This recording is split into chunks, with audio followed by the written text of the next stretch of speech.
Hello, Kelly. I'm supposed to wish you and all your friends a happy anniversary or something.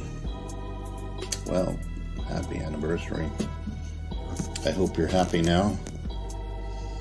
Oh, Kelly, why did you lose faith? You know, my good friend Jeffrey in New York, rest his soul, he's dead now. Before that whole Dylan double-cross fiasco, had told me about a real estate magnate in New York who was looking for a new wife. I should have taken his offer, except he had a reputation for not paying. So when Dylan came in, I thought, well, okay, we'll go for this one. Because you were special, Kelly. But that fellow Donald, he was really looking for a soulmate, and I thought perhaps you could have been the one.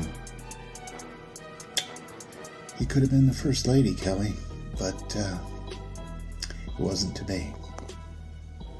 I hope you're happy now. Hey, Beverly Hills 90210 fans! Are you ready to dive deep, episode by episode? Storyline by storyline, character by character, as we break down the making of your favorite zip code with your host, Charles Rosen. Did I say that? Perry That was Mollin. this heinous thing about the real person, and we're going, what? We're getting rid of this guy. Pete Ferriero. And growing up, my TV crush is Claire Arnold. So I mean, she has to come on the show at this point. Fashion guru Perrie She was Samotin. like 25 or something. And what the hell? She looked so old. Like so many special guests. And all your questions. Live on the Beverly Hills 90210 show. Oh, yeah. Okay, well, here we are for another week of the Beverly Hills 90210 show. That was pretty exciting when we had Alan Toy do all that for the Super Show. And we are being joined by Paige Moss, Tara herself. Woo! It's so cool to have you here. It took a long time to get her. I think I started like in June. But what's funny is that it kept coming up frequently where people would be like, Tara, that's what they're just right. Can we get Tara? Please, Tara. Yeah. That's good to hear. Yeah, so it's exciting to have you. And hey, Jessica, everybody was super excited to have you back as well. So you should Thank you. That love on Facebook I saw this week. Thank God Jessica's back. I was like, okay. I appreciate it. I just know, Larry, I really enjoyed watching the episodes that I missed Yes. participating in. So keep them coming. We really missed having you on. Perry, it's always good to see you. I understand you voted today, so that's exciting, right? Yes, I did. I'm feeling very proud. Very cool. Larry, I'm more proud to meet Paige Moss, actually. and listen, we're doing the show here about Tara and Kelly. So we have Tara, and we were able to, the whole group of us were able to talk to Kelly earlier. So Jenny Garth recorded a bunch of things with us, and we're going to pop those in through this episode. Before we get started, I want to talk to you about the Beverly Hills 90210 show shop, because we have a lot of great merchandise. So here's a little promo for that. So check it. We have so much new and exciting merchandise over at Beverly Hills 90210showshop.com. You can get your own Peach Pit shirt, or Welcome to Beverly Hills shirt, or oh my god, check out that classic retro Beverly Hills 90210 shirt. Oh, and for you Claire Arnold fans, Pete, you can get yourself a Claire Arnold t-shirt. I mean, we pretty much have everyone and everything covered, from Dylan McKay to Ray Pruitt. I mean, we even have a Roy Randolph shirt. So don't be a squeef. Head over to Beverly Hills 90210showshop.com and get on it. All right. Nice little promo for our show shop. What are you wearing this week, Larry? I love the Roy Randolph shirt. I think it's real. I mean, they all think I'm pumping the Royal Academy of Dramatic Arts. They don't know it's Roy Randolph's acting school. That's amazing. Royal Academy. All right, let's get into this insane story. Larry, how did this come to be where you said we're going to do this story where,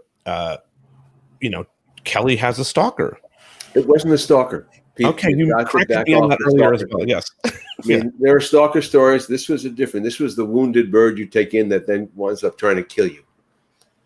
It's the wounded bird story gone bad. So talk me through how you were this. Well, as Jessica knows, we had a wonderful storyline in season 6 where we had Kelly Taylor get involved with Colin Robbins, and they're living high in Venice and they're on cocaine, and she gets down to a very, very dark place of addiction and ends up in rehab where you're really vulnerable, and she's trying to get straight. I mean, she made some mistakes and she honestly is trying to get there. And we knew now we got to give her another challenge for at least the rest of the show because, you know, eventually we're going to get her back with Brandon in season 7. So what are we going to do? So we kick around some stuff and come up with a way to torment her.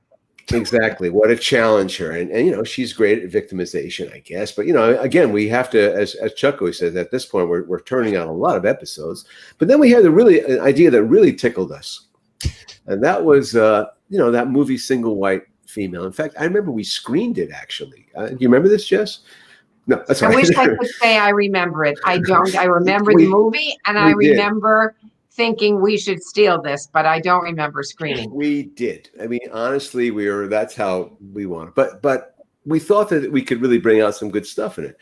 And then we had to create this character. And I do want to tell where the name comes in because I did give name to this character who was named after the weirdest woman I knew. I only knew her for about a couple of weeks.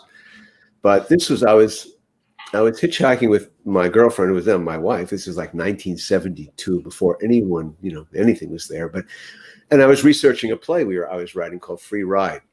And we got picked up in a van somewhere I was across Canada, somewhere east of Calgary. And this gal got in. She was kind of good looking or whatever. And we wound up riding and really liking her, you know, what her story was or whatever. But at night, she was talking to her dead husband. Oh. That was a little troublesome.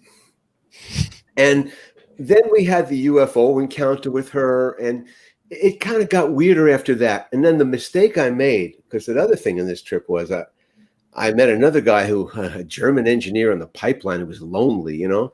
And I said, you know what? You should go see this guy. And they wound up getting married. Wow. And I don't know what happened. They disappeared from the earth because he was trying to get into space. He was really interesting, this guy. And she had a root with exactly. He was into black magic. Anyway, Tara was her name. And so that was it. At least it driven an image. And then, you know, we auditioned for it and we found Paige and I tell me if I'm wrong, Paige, but I looked at your IMDb page and there's no other credits before ours. Yeah, no, it was really theater, and it was you guys. I mean, so God bless. It's just, and I was saying this earlier. Sometimes everything works for you. Sometimes your height works for you, the look works for you, and you had it all going. But you were able to deliver a couple of times because you had to at least audition, I think, 3 times for that part. I would think. It was terrifying. It was at least 3 times in that huge office, up the elevator, walking in with all of your faces and. Spelling was there, and it made me shake the most. I think I memorized it so my hands wouldn't shake when I was holding the paper. Wow. Do you remember what the audition scene was? Oh yeah, I had to mimic Kelly. It was one of the ones where I had to by the end of it say, you know, I repeated her lines as if I was her. Yes, I love the that. answering machine. Yeah. Paige, you said you were a super fan of Beverly Hills 90210 prior to. Tell me about that, your drinking game and all that stuff that we were just talking about. We would pick a word, and everybody would come over. We'd order pizza. It was usually beer. We weren't big wine drinkers. We were pretty 23, 24. And we'd pick a word, and we'd watch that, and sometimes directly after Melrose Place, and we would had to. There was nothing else to do on Wednesday night but that. It was Where were you then? Where were you? I didn't hear you. Where were you? Where were you at school? Oh, Los Angeles. So I went to the American Academy of Dramatic Arts. So this was like my big job once I got out of there. And I had a roommate full of 5 girls in the house that we all lived together, all actors, all trying to do our thing. And tons of fun. North Hollywood, Denny Lane. It was quite the place. Hey, Wow. Paige, I'm curious, did you know what this whole arc was going to be? Or did you just know, were you just given bits and pieces of what this character was going to do?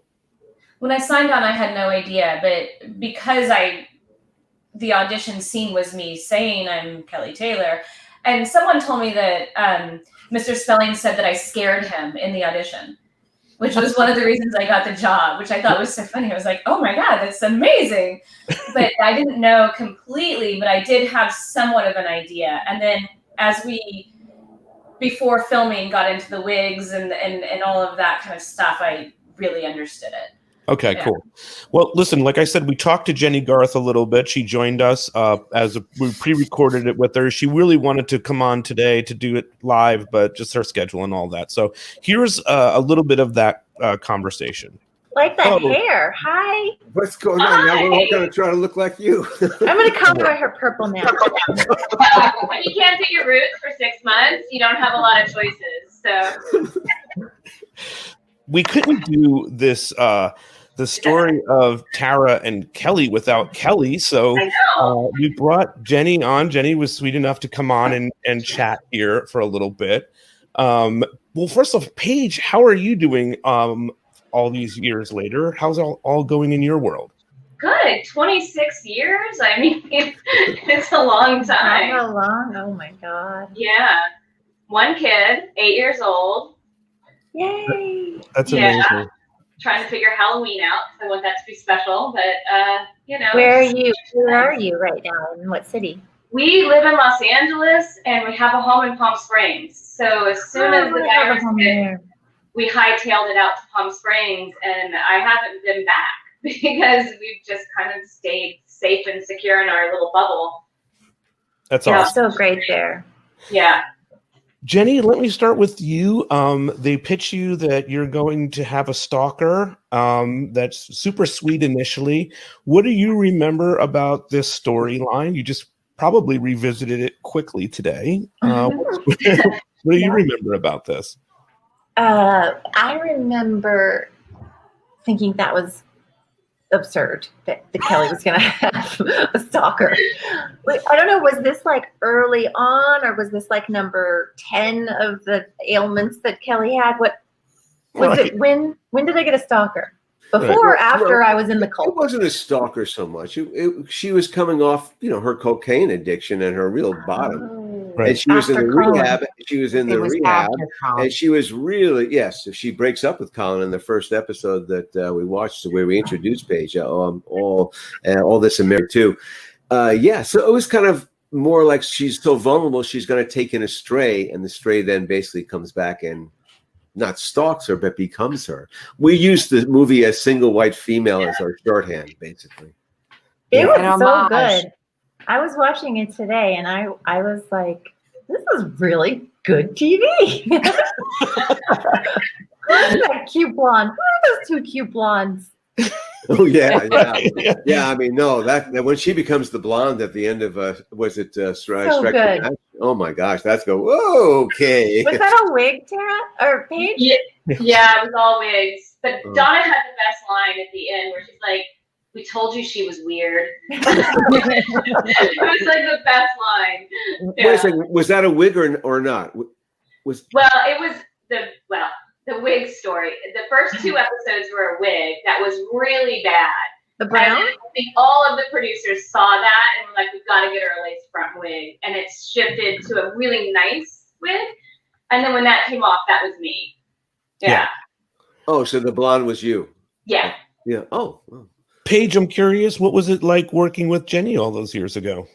Oh, it was great. I mean, I was totally intimidated and terrified to come on because I was such a fan myself. 24 years old, I've been watching it for so long, and it was terrifying. But all good. I hope it wasn't. Yeah, I hope it eased your fears. Oh my God, we did great. Yeah, I thought we got on super. It's just the first day walking onto that set was pretty intimidating. I mean, walking onto any set that's an established show, and we're all insecure in our own ways, so it's hard. But you did great. Well, thank you. I do notice that, like, when we do the interviews, that people say that it's because they were. A lot of times when people come into the show, like in season 4 or 5 or 6 or even 3, they're walking into a show that obviously catapulted into some sort of like super stardom. So it is a little bit like intimidating when they first get in, but every single person that comes on here says, you know, the cast was always so welcoming and whatnot. And it's you know, it's really cool to hear that stuff. Everybody was. We found a groove really quickly. And I mean, most of my scenes were with Jenny, so I spent most of my time with her. And, you know, it was good. We just cared about what was happening and rehearsed and tried to get into a groove to make it believable. And that's a little bit of what Jenny said earlier. Is it trippy for you guys where you're watching it and you're like, wait, is that now or when is that? Because we're all confused for a hot second. But Paige, on that note, we're coming in and being intimidated by the show because you're a super fan. What was that experience like for you? It was so interesting, and not just the actors, but the crew was really welcoming and great. At the time, I mean, I don't know, you guys can revisit what was actually going on set probably better than I can, but there was a little bit of a Tori camp and a little bit of a Jenny camp. So I had no choice. I was a Jenny camp. Team Jenny. I had to work day in, day out with her. And it wasn't mean or weird or anything. There was just, you kind of gravitated to one side for lunch or one side for something. And Jenny was always super welcoming and great to me, but I didn't work with a lot of the other actors. Like, a lot of my stuff was just with them or her. So it was, like I said, it was very intimidating, but once I kind of got my groove and knew that I was kind of over on this camp, that's just what I did. You know, I would follow her around for lunch maybe, or like be over here. So Tori and I had a few scenes and she was super nice, but we didn't have the same relationship that I had with Jenny just because we didn't work together as much. Yeah. I'm curious, for Perrie, we were watching all these outfits play out, right? What did you think of some of that, looking at these episodes? Well, I love Tara's initial, sweater sets, cardigans, and then what always stands out to me, what still stands out, is when you guys were going to the party at the Walsh house and Kelly said, "Oh, pick out anything in my closet," and you pick out a black dress, and Kelly was like, "That's the one I was going to wear." And it was just so funny that the character of Kelly, it just seems so appropriate. Like, of course she stuck that in, that's going to be the one that she wore. Like, I actually was on Tara's side for that because you picked out the dress you wanted to wear. And she was like, "Great choice." That's funny. That really stood out to me. I was super excited to get to wear something other than the kind of flannel. So oversized flannels, a little cardigans. Yeah. Yeah. I loved getting to wear a dress. Yeah. No, she polished up well. Was a little upsetting to me too. I was like, "Really? You guys want me to do this?" So Larry, walk me through some of this initially, some of the first episodes that we see this start playing in, and props to Paige too, because she's, like you talked about Jessica before, that she's playing almost two different characters at some point. You know, it's a very sweet, innocent person at first, right? Yeah. Well, she has, again, this went over 7 episodes. This is a long guest star arc. And so we slow played it. I mean, we basically have to lay the hook in here a bit. And Jenny, really, in the first episode, we meet Tara. And I think really all she does is we just realize, oh my God, we think Jenny has problems. This girl has much bigger problems. And she's like crying, and it's just, you're heartbreaking, and you just look wretched. It's fantastic. You did a great job there. And and Jenny's just kind of, it brings out really good things in Jenny, because she realizes one of the ways that she can get healthy is by helping someone else, which is, one of the AA things. You really start thinking of other people. And so it just starts setting up perfectly in that first episode. Because. What's your take on that, Jessica? I was really struck at how effective you were as an actress when I rewatched all these episodes. You really sold the two sides of her personality, and you hooked us. And it was terrific. And part of the the fun as we look back, especially when we don't remember, is just enjoying it for the first time as a viewer. And as a viewer, I was really enthralled. I loved it. So I know that as in the show, you remember, we're doing 32 episodes. So we're doing double ups at the same time that these episodes are being done, which meant, and I could see that sort of playing in, that by separating Jenny and you, it freed us up to use other characters elsewhere with another crew. And it was seamless in this way. And the same thing, we had Donna off with Joe, we had Brandon off with Susan, and it was helpful. The one thing I remember, there's one episode in there when the kids get involved with Joey and coming out, going out. Nat. Yeah, and Nat and his girlfriend and Joan. And Brandon isn't there. And it's explained that they have to wait. So he's going to be in a surprise moment. He's the advance man.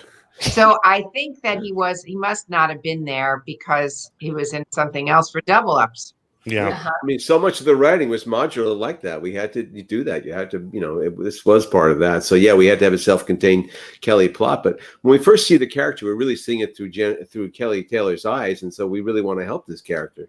I think then the second episode is when, she talks to Kelly and we realize, Kelly says she's almost raped. And this girl says, that she was having a bad dream. Well, that was my life. I was living on the streets. Right. And we just think, oh my God, this poor wounded, she has nobody. And so we really set the hook in deep there. And you got the handsome Dr. Greg.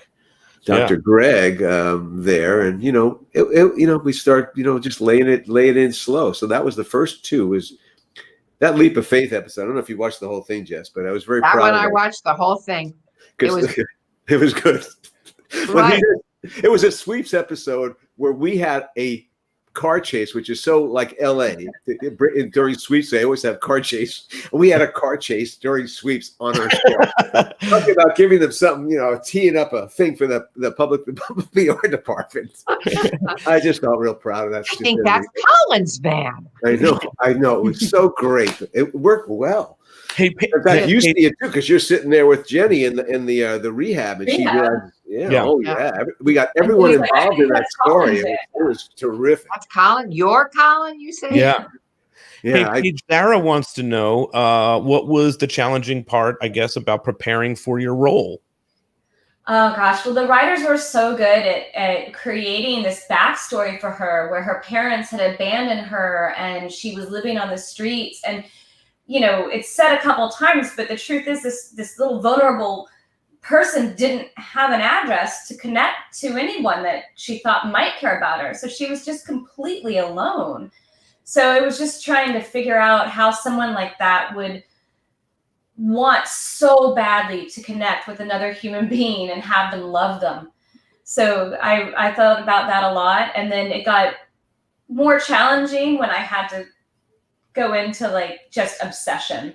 But in the beginning, it was just trying to make her relatable to her story and how they had written this poor little girl that shows up and has no one in her life. Yeah, really nice stuff. Lisa wants to know if you got to keep the cashmere sweater. That's right. No, I was trying to think if I kept anything from, I'm not sure that I did. Oh, I kept my chair. There you go. Okay. I got a chair. Yeah, I kept my chair. Nice. That was a good moment, the cashmere sweater. Again, it's just, you kind of bonded them a bit. That was, Kelly kind of her kind of bringing her into her world a bit. And the neediness was there. And I just think the way you transformed your look, then, but what's the third episode is coming out, going out, or I mean, it's just slowly we just realized that she's got to be obsessed with it. I think the first time we really worry, though, it probably is when she says, "Oh yeah, Colin, we should kill him" or something like that. She kind of we throw that out like a red herring. All of a sudden, went, "Whoa, okay, what was that come from?" Yeah, and then I remember Steve had that whole idea for the photographer thing, and this was a couple episodes down, the Strike the Match, where we kind of actually going to see where her suitcase is, because we knew we had to have this gun show up, so we had to have that. But Steve said no, she's going to have been a photographer. That was important to him, and I couldn't remember, was Steve a photographer himself, Jess? Yeah, okay, that's what it was. Yeah, so that was sweet. And it kind of gave her a little dimension, like maybe there is something here. It kind of, again, it helps suspend disbelief just a little bit more as we try to keep it going for 7 episodes. So we showed Jenny a couple of scenes here. I'm going to show us showing Jenny the scene. Hey guys, I'm home. Is this pizzazz or what? So, how do you like the new me? How could you do this? Do what? You know exactly what you did, Tara. You sent me to him. I just told him to make me look as good as you. I don't even want to talk about this. What did I do? Donna, what did I do? Maybe we just need a little time to get used to the new you. Love this stuff. Donna's always so diplomatic. Do you guys remember doing that scene, Jenny? I don't know. It's a long time ago. I'm sad to say I don't remember it whatsoever.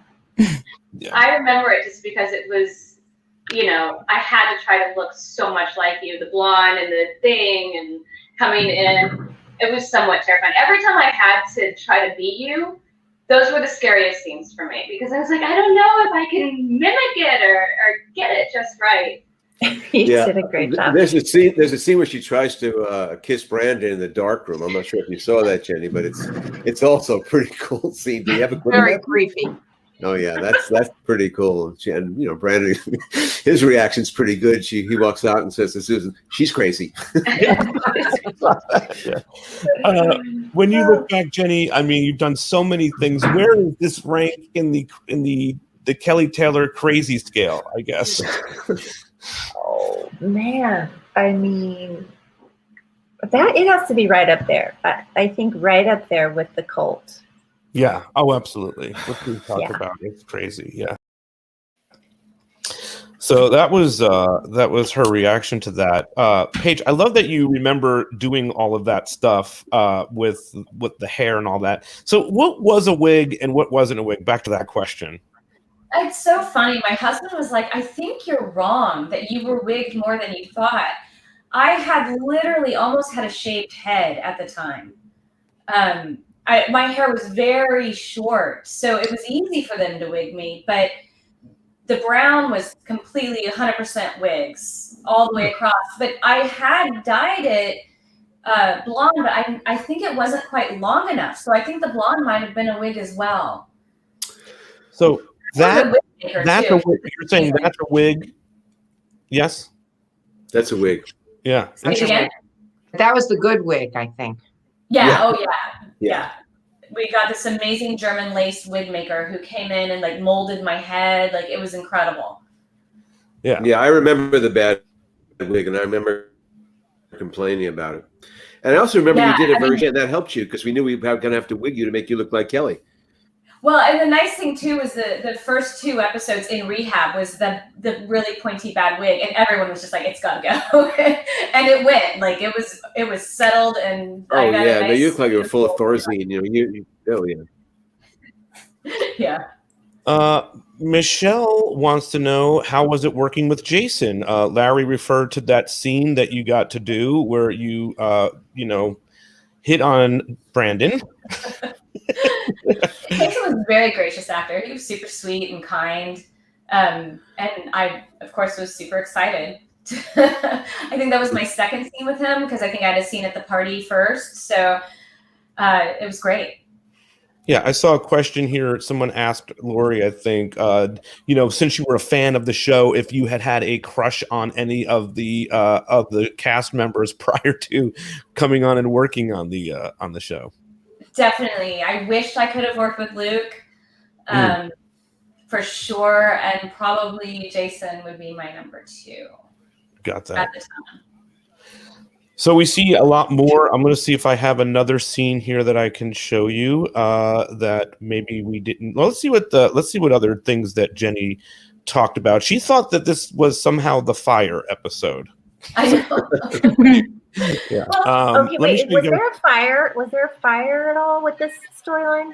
Did you trap me in No. a closet with a fire? No, I think it was. No, That was we did trap you in a fire with the No, you lesbian. did. I remember We feeling did. so bad. That was the lesbian lover. That was season 5. That was season 5. But you Yeah. you were in a fire, yes, and that's so that you have that. Okay, too. I'm not in flashbacks. 5 years Kelly from now, Clarkson when you're on the was podcast and you're in season 5, you'll be able to cover the fire. Yeah. All right. Yeah. Let me show you this other scene here. I want to pull this one. This is when things go really haywire. They want you to come home. No, they lie. All they have ever done is lie to me. They hate me. They're gonna come after me. They're gonna have me locked up. You are so stupid. Just calm down, all right? Listen to me. No, you ruined everything. Now you can't ever be my friend. Yes, I can. No, how could you be so ungrateful after everything I did for you? I came on to Brandon for you. I keyed Valerie's car for you. I got rid of Greg for you. And this is the way you return the favor? Stop it, all right? Just stop. I'm gonna call Dr. Brown because you need to talk to her. Put down the phone. Terrible. Well, there's a gun. There's the gun. Yep. I've We got set the gun up in the I'm last so episode before scared. that. Really good stuff. I remember at prime time at that time, we couldn't point the gun directly at Kelly. So I had to hold it straight up. So I remember having to figure out, like, what am I going to do with this gun? Because I can't point it at anybody. Those were the rules. I just Apparently, you can't point a gun at anyone or look at anyone in the eye. So Right. those are the two. Yeah. It was really tough acting, you know. It was like, Oh, Very tough set. Very tough set. Anyway, Jenny, before you take off here, I want to talk about your podcast. You're going to be doing one of these as well. We kind of alluded to it a couple of times here. It's going to debut November 9th. We're all super excited for you here. As people that have been doing a 90210 podcast, we wish you so much luck and on this adventure. Don't ever say Brandon Walsh should be president. That will get you some real tough times because, politically, you know. All right, good. You send me all the notes. Alan Toy, Professor Finley may or may not drink during the episode if you have him on. So there's a lot to look forward to. But tell me a little bit about what's to come that the fans can expect. Well, I mean, I don't even know at this point. We're debuting on November 9th, and we are getting ready to record it or shoot it, or I don't even know how these things work, but getting ready to do it.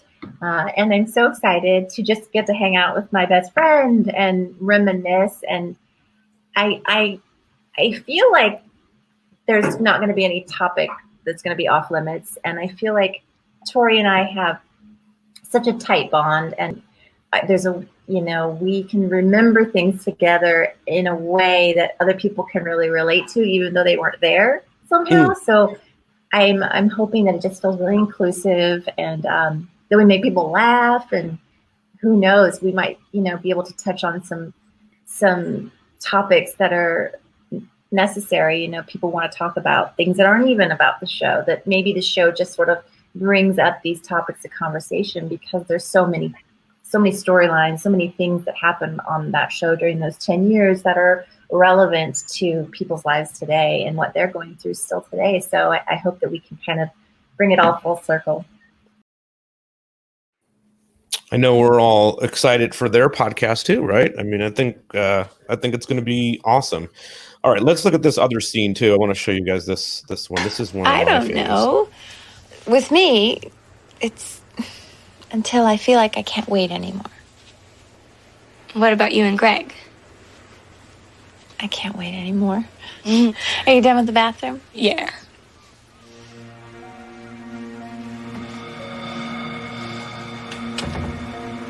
I'm Kelly Taylor. And Greg, I can't wait anymore.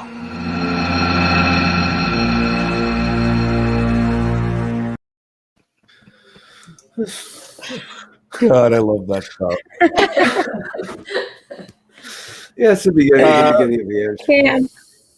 Yeah, that's for sure. Paige, do you remember having to do some of that stuff, mimicking her, looking in the mirror? Yeah, those are the scariest moments for me for whatever reason. I think just because I just didn't know if I could capture her.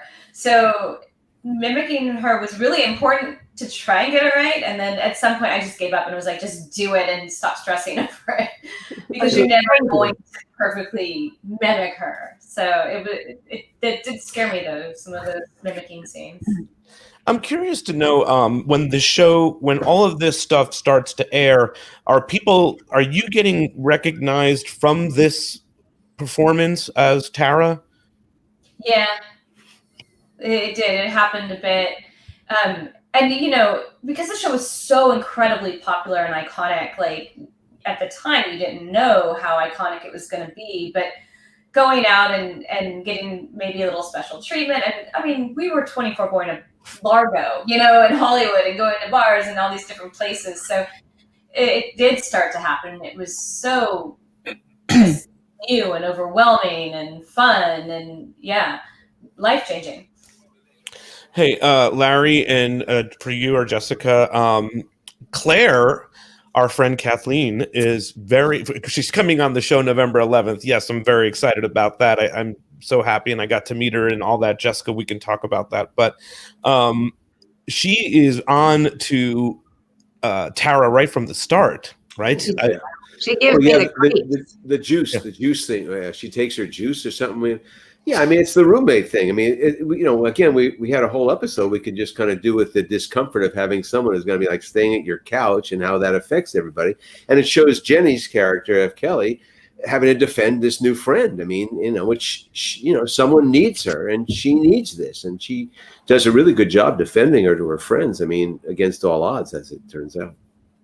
And also Greg is a big part of this storyline. Dr. Yes, Greg, right? Michael Dietz, and his name is Greg McKean. Yeah, that's right. So where did you get that name, Larry? And tell me about that name is named after, in 1961, I was part of the state championship relay team. And the second leg was named Roy McKean. I was the third leg. And he died last week. So maybe... Sorry to see him. The actor is alive. The actor's alive, Michael Dietz. But yeah, we just, again, we just make up names. And, Jess, this is one of the great joys. I'll see things and all of a sudden I'll hear my old address, like some, a police call, go 22 West Lines Avenue. They'll just be like. I got a call the other day from a guy from my sister's first husband. And I haven't heard from this guy in very, very, very many years. But I had just happened to see an episode in which I used his name.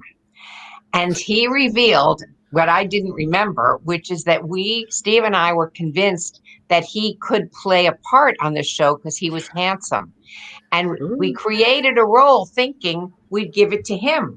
And he said, and I was such a bad actor, I couldn't even play myself. But we kept the name, and there I had just heard it, and then he showed up on my phone. That's great. Yeah, I mean, this is the thing we do. We always kind of load in our names and because it helps clear them too. Eventually there is a purpose to it. Yes. But Dr. Greg though is really. Do you remember working with this guy? He was I guess he's a pretty big soap opera. I just looked up his credits. He did like a lot of this, a lot of soap opera stuff, daytime stuff. What was it like working with Michael or Greg, Paige?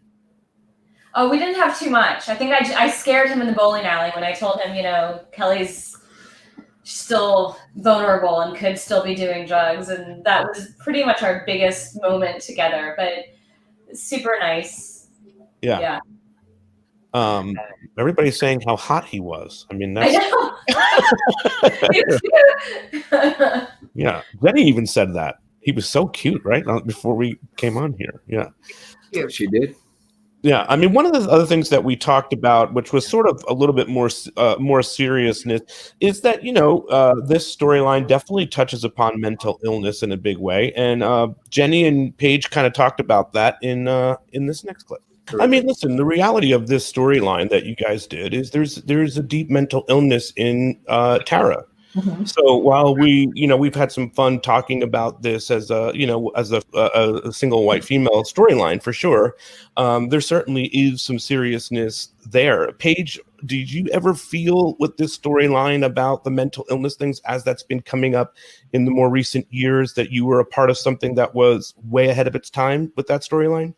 Yeah, absolutely. It was crazy for me. A lot of fan mail came from people that were mentally ill asking what hospital I landed in and how was I getting better.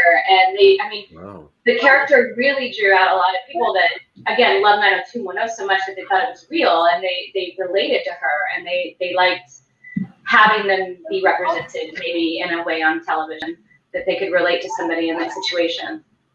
How about you for that one, Jenny? Do you feel like you kind of alluded to that too, that the show always kind of covered these heavy topics. Mental illness is a big part of this topic, whether it was intended to or now we're looking at it with that lens. What's your thoughts on that?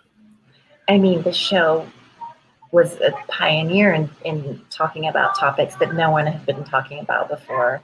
And that was one of the things that I was always so proud of, was that we didn't shy away from sensitive things. We tackled them head on and let these characters live through them.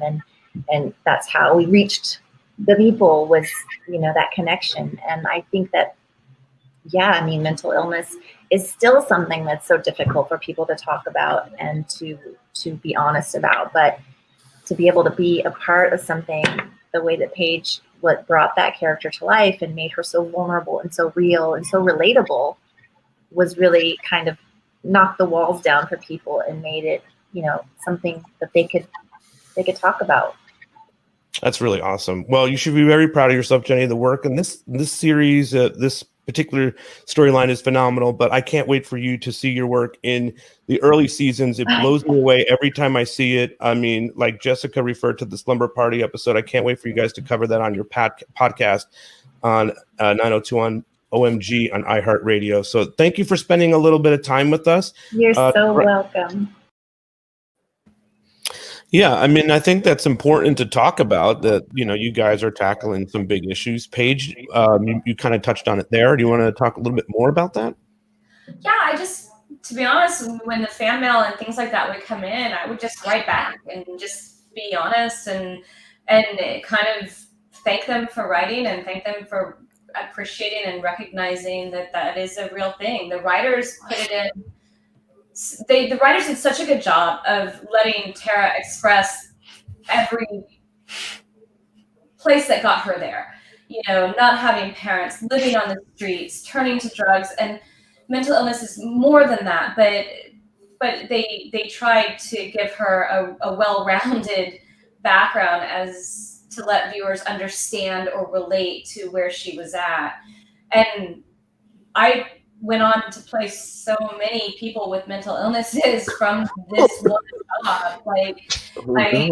Something that I really enjoyed doing with all of my research, and with other characters that I've played, I've connected a bit to it. So this was the start for me.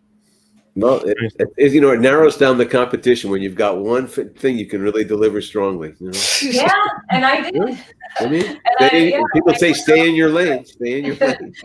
All right. But I thank you for that. I mean, but seeing how this, in that scene we were just talking about, where she kind of tells Greg, you should stay away from Kelly. At that point, we still think she's just trying to help Kelly. Maybe, it's a little strange, but she's not really dangerous yet. I mean. And so again, we slow played this. We kept going episode by episode, getting through it. And the one that got me the other day was the fish one. I kind of had to look away, like I'm such a softie. I don't want to see the fish guy. I feel bad. And it was so premeditated. She bought another. Oh, she bought the other one, so she already, when she says, "Well, you can check the jar." I went, "Oh, this is good." Yeah. Wait, hang on. Let me see. I have that. Let's see.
Tara, can you feed my fish for me? I forgot.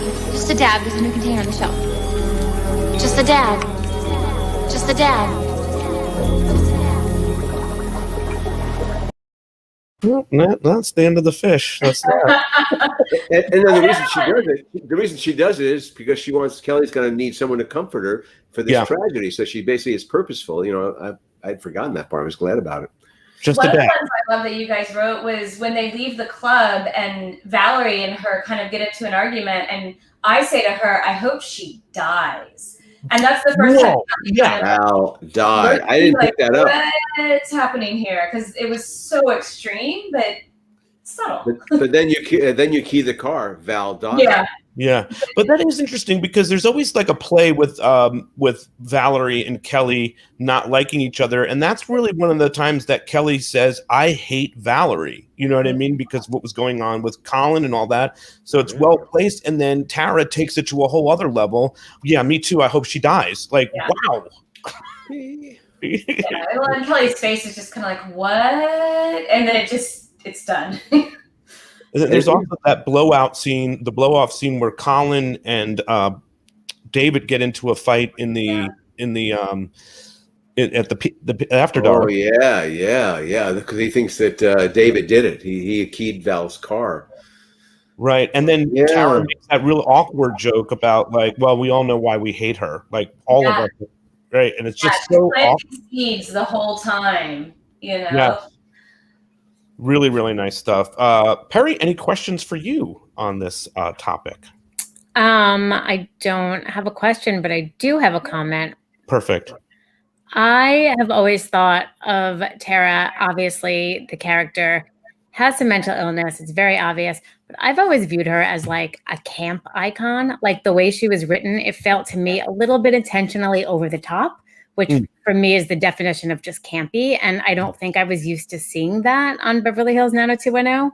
And I do think there was a little bit of camp there, especially now as an adult watching it back, like the killing of the fish and just, I don't know. I thought that was a really clever little subtle campy little bit of like a Betty Davis-esque. What about her outfit? Her outfit there. Her outfit's terrific there. Their outfit with a little cap on the backwards and stuff. You look so darling there. Yeah, like it just a little campy, which I gravitate towards things that have a little bit of camp to it, a little bit of a wink, and not minimizing the mental illness. But I think the camp factor was perfectly executed in the writing, and of course, Paige, in your performance, you're a camp icon. But the score was kind of a little, listening to it again, for me, the score might have pushed a little bit over the top, maybe. Yeah. I didn't see who was the composer here. I went, I wonder if that was my brother who did slasher movies, but I don't think it was. Jessica, what did you have on this? Jessica? I don't think so. What I found interesting about it was that 90210 did not do a lot of work with villains. We tended in the earlier years to make situations difficult for our cast, but we didn't make flat out villains.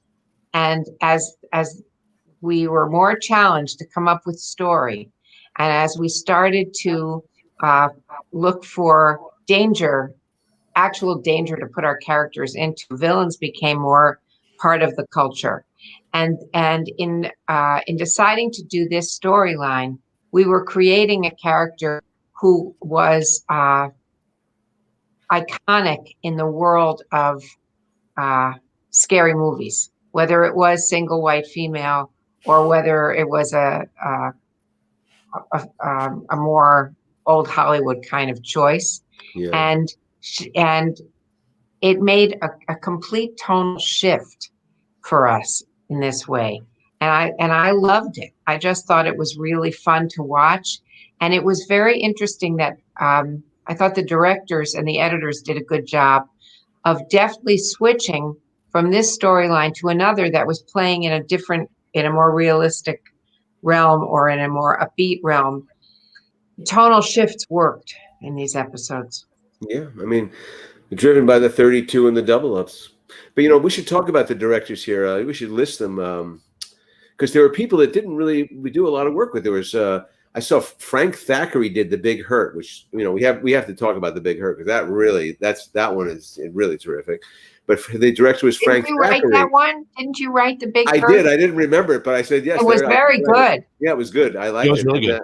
Then once I saw some stuff, oh yeah, I kind of remember, trying to make all that stuff seem realistic, and it sort of works, But this guy Frank Thackeray was basically, one of Paul's choice. He was a guy who was a cinematographer, basically. And then we had, I think, Charles Correll, who's no longer with us, who was a spelling director. There was Semmel did one of these episodes. David Semmel, you worked with. Do you remember any of the directors, Paige, that stood out for you? No, it's funny. I'm sure that I would if I went episode by episode, but The Big Hurt was a big one for me. I was super nervous about it. It dealt with such huge topics. And I do remember him and just the suicide in the car and holding the gun and all of those things were intimidating. And I think it came together really beautifully and he did a really good job. Yeah, I mean, I think the story-wise, we had, all the hay was the barn. We had really played the story through, and so it was ready to, finally blast off. And looking at it now, I wonder though. I thought when I saw it that there must have been one scene at the end that I wrote that just got dropped out early on in the process, because it seems like there should have been a last Jenny Tara scene. No. I mean, we just have the scene with the mother, and then Brandon says, "Oh, she can't see any visitors." Yeah. I kind of feel like a rewrite there. Like someone said, "No, we can't do the scene, Larry. We don't have the room. Just write it out." Now, Paul just would have said, "No, we just wrap it up here." Interesting. Yeah, I think I kind of always wish, hands touching, I'm sorry, some kind of resolve, but just to be. Yeah, it actually had one of my favorite lines. I had forgotten this line. I think I heard it from a real person who was going to commit suicide, which was, when I don't die, everyone else does. That was a really good line. Yeah, I know. I got it from a friend of mine who was going to try to commit suicide. You don't understand. When I die, everybody dies. Oh, okay. Yeah, that stuck with me. Like these things do. They stick in our head, people.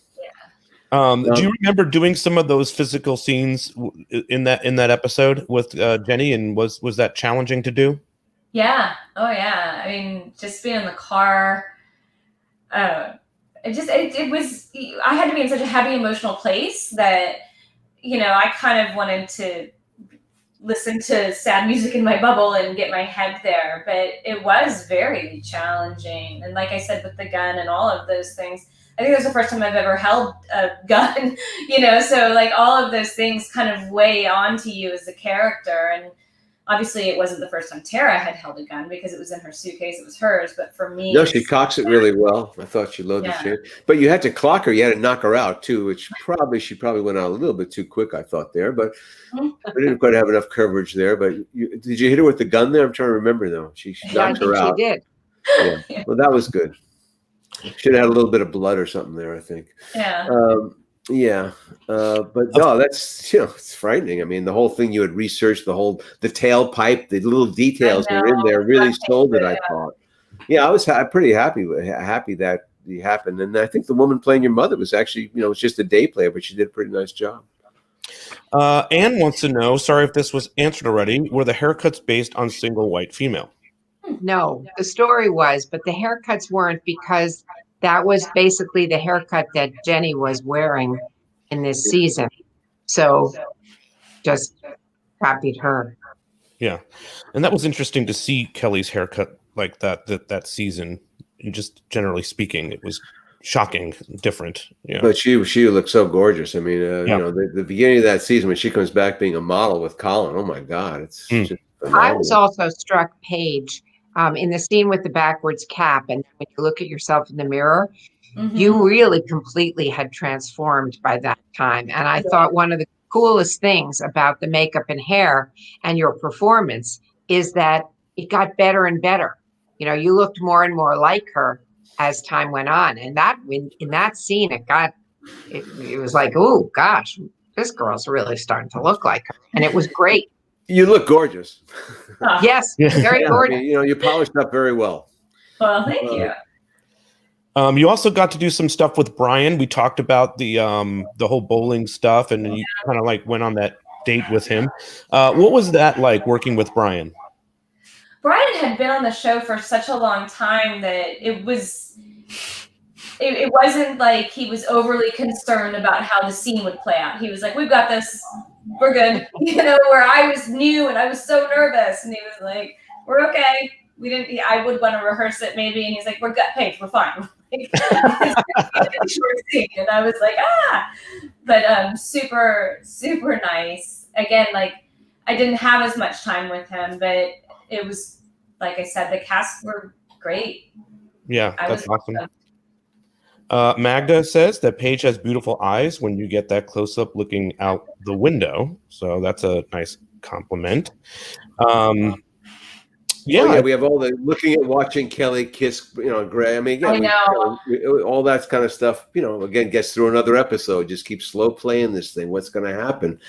And again, it is a thing with the double ups. The way our shooting schedule was, we just needed this kind of self-contained storyline, and it's good. It's a good way to tell a story. Tara got some of the best last looks. Like if you go back and watch, like the scene would always end on me spying or end on me. Like I got a lot of the best like last moments in the scene where I could comment on Kelly in some way. That's a big deal, getting that scene there. Believe me, that's what's going to get scored to, and that's what, because you were holding the thing. I mean, it was really amazing, So you were 24 years old there, and so did you continue? So when the episodes came on, did you watch them with your whole your little family? Yeah, my entire from Texas. My sister, her husband flew out. I got to take them to the Peach Pit. Their head exploded. Literally on set, and everybody, I think Nate was working and prepping and doing. It was like their head literally exploded. So yeah, it was very memorable for my family. It wasn't just me that was a super fan. So they got on a plane, came to the set, and were there just because they didn't care that I was working on it. They needed to go to the Peach Pit. That's amazing. So great. That's very cool. Well, we all looked at these a bunch of episodes. I'm going to ask you all. We usually always ask this. Do the episodes still stand up for you? We're looking at these 26 years later. Larry, we'll start with you. Well, I actually spread it out and I watched them all from the beginning to the end because I think I'm going to have to come back to them anyway. So, and there were some I felt that could have been better. But some I just was knocked out. I was knocked out on this storyline because it just served a lot of purpose for us in Kelly's state of mind and what we needed to do for the character to get her all the way down and vulnerable. And meanwhile, play the whole Colin thing, which was going to end up, at the end of that season with him, jumping bail, which is going to be crazy. I mean, I was really taken with Jason Wilde's work. Did you see any of it, Jess? Yes, he really is good. What I thought I was going to sit down and just watch the Paige scenes, and I would get hooked, and I would keep watching the other stuff that was going on. But I always liked Colin. I thought he was a terrific character, and I think he did a really, really good job. And I found myself feeling for him when the judge doesn't let him off and is going to send him to jail for 2 years. And I felt for Tiffany, for Valerie. She was actually being kind to him, and she was not play acting. She wasn't the evil, manipulative Valerie. This was the good Val. Yeah.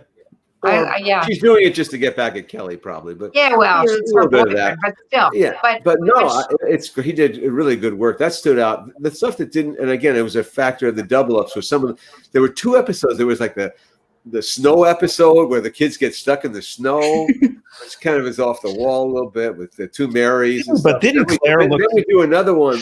Oh, there's an episode which Claire looks in Smash. It's absolutely ridiculous. She looked a kabuki face, streaked hair.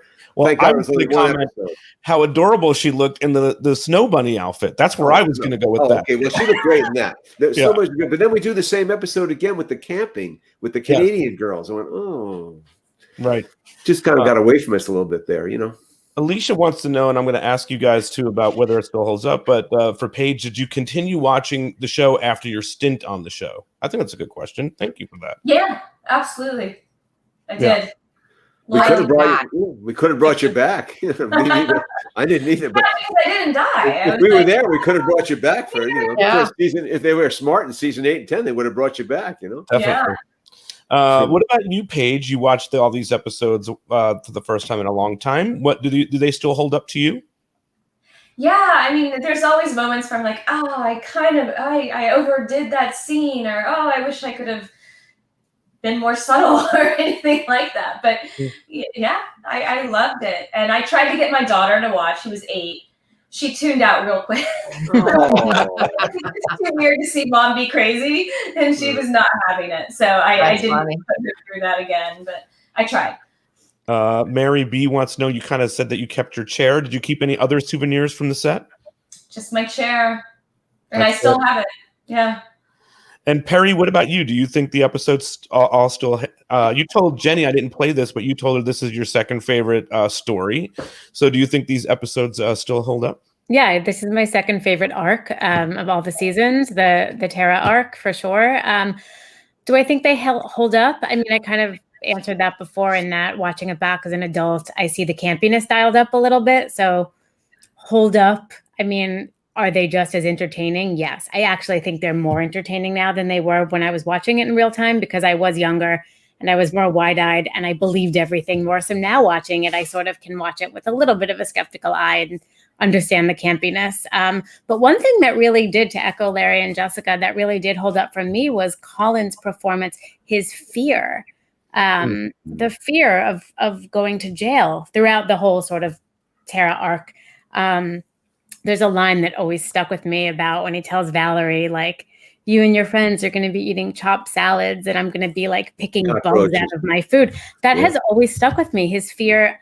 I was always up and down on the character of Colin, but that particular performance, that line, that scene always stuck with me. And his fear really, it made me scared of jail. It made me not want to go to jail. Ever. Right. Ever. And we did our job. You did. I mean, Exactly. I thought he was really exceptional in a lot of those scenes. And of course, Paige too. Yeah.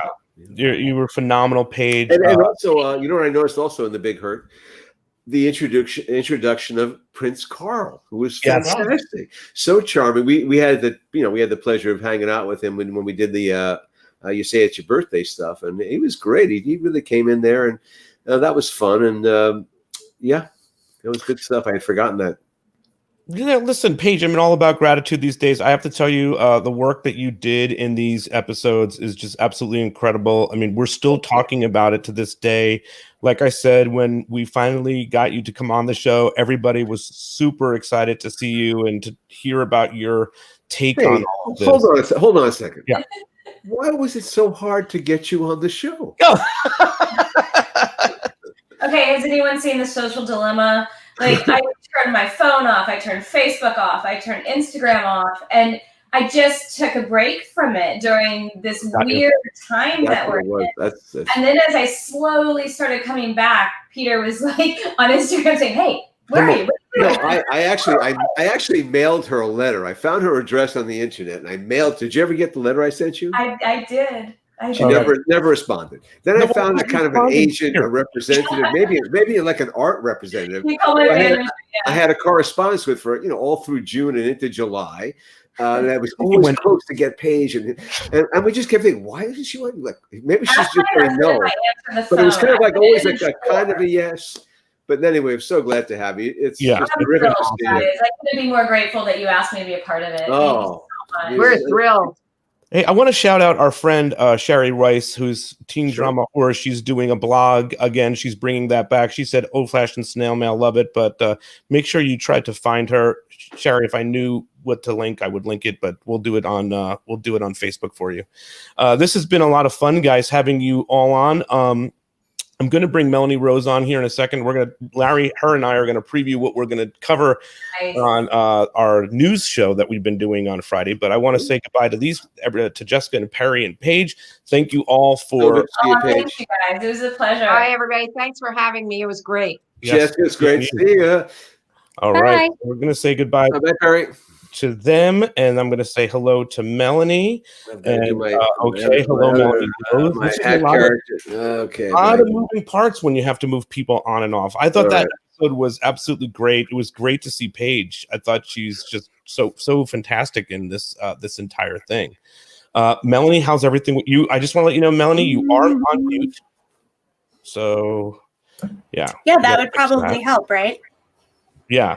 Yes. So Melanie, so far, what's going on in the week that we are going to cover for Friday? What's happening? Well, I don't know if you watched last night, but Entertainment Tonight had the interview with Sarah Michelle Gellar interviewing Shannon Doherty. It was really wonderful. The way they did it was great. It was nice because they're really close friends, and it really brought up a lot of emotions about what Shannon's going through. So we'll talk about that. I think that'll be a good thing to cover.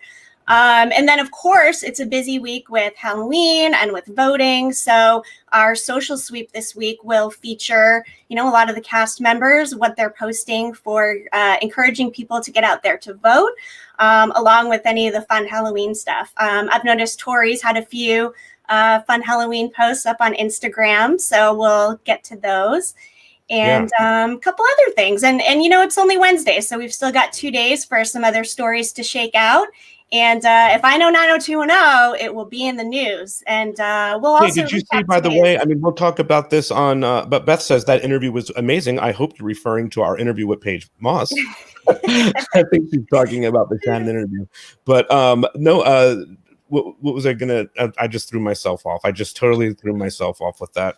But I was going to say there was a whole bunch of things that were on our show just before with big news. Jenny Garth popping into the show to reunite with Paige Moss. That the Tara, and also the Tara and Kelly reunion. The Tara and Kelly reunion. Our friend Peter Goldsworthy says you've got my favorite hat on. I'm trying to get it on for Peter. He lives in Australia. I'm trying to help him out here. Yeah. This is my newsman look. It's not quite right. I love it. Differentiate my character. Dodgers, just for on that note as well. We actually like the Dodgers for Chuck. Yeah, good for them. Well, none of us are, we're all in the same camp. No, but Chuck is it's very, very exciting. Very happy for Charles. People in LA. And also, they did not torch the town. They did not burn the town down last night. They celebrated with lots of fireworks all over, but that was it. Nothing bad happened. Also, want to say how stunning Jenny Garth still is to this day. I just cannot believe when she came on screen. I was a little bit like, whew, like, wow, okay. Well, and Paige is lovely. Yeah. And that Andy Warhol, I've never seen a flowers as a subject. That's so unusual. I can't wait to look it up. Now, listen, next week, we're not going to be live. We're going to do a pre-recorded because everything that's going on with the election is going to be what it's going to be. And so we're going to, on Sunday, Chuck and Larry and I are recording a election-themed episode. We're going to look at the season 2 election, and then we're also going to look at the season 5 election, and we're going to kind of compare and contrast. We'll try to get some special guests to pop in for that as well. So that will air, I think either Monday or Tuesday before the election. We're going to try to drop that beforehand. And then we're back on November 11th with Kathleen Robertson live. Super excited. Wait. Thank you guys for this. No, I think we got to make up that T-shirt, which is sex, rock, and really decent literature. Yeah, absolutely. I think it's easier to hold on to. Sex, rock, and really decent literature. That's her thing. I love that. That's definitely one of the ones we're going to cover too. Yeah. But she's that's exciting. Very cool. Melanie, will have fun. Good seeing you guys. Yeah. And me and Melanie will be back on Friday. And then Monday, we're going to drop this election episode. And then we'll keep you posted as all things are happening. So just, stay tuned and whatnot on all things Beverly Hills 90210 show. All right, guys. Thanks for this. See you next week. See you guys. Bye.